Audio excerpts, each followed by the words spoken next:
Pierre, est-ce que tu peux nous dire ce que fait la coopérative en faveur de la décarbonation du côté de la nutrition animale? Donc, ce qu'il faut savoir, c'est que la nutrition, c'est le principal contributeur de l'empreinte carbone d'un porc.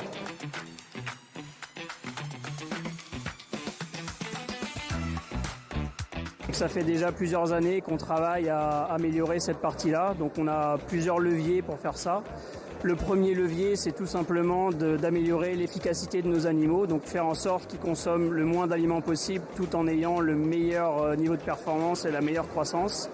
Et ça, par l'alimentation et par toute la technique qu'apporte Cooperl, on a déjà réussi à créer un écart de 0,16 points d'indice en faveur de nos éleveurs.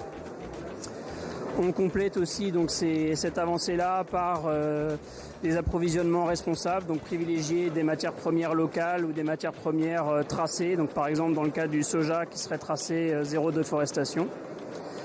On a aussi proposé dans nos gammes des nouveaux aliments qui sont moins riches en protéines, tout en permettant de garder le même potentiel de croissance pour nos animaux. Donc là on a une gamme qui s'appelle la gamme Synapse qui propose 2 aliments supplémentaires en engraissement et qui permettent donc tout ça de nettement réduire l'empreinte carbone par rapport à ce qu'on faisait il y a 10 ou 20 ans.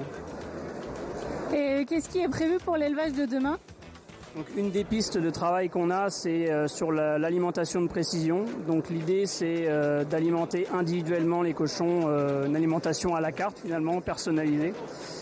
Et en faisant ça, on serait capable de distribuer un aliment qui s'approche au plus près des besoins des animaux et de réduire tous les petits excès qu'on a, donc les excès de protéines.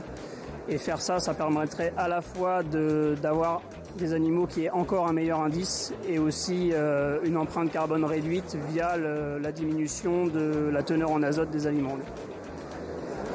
Super, merci beaucoup Pierre pour ton intervention.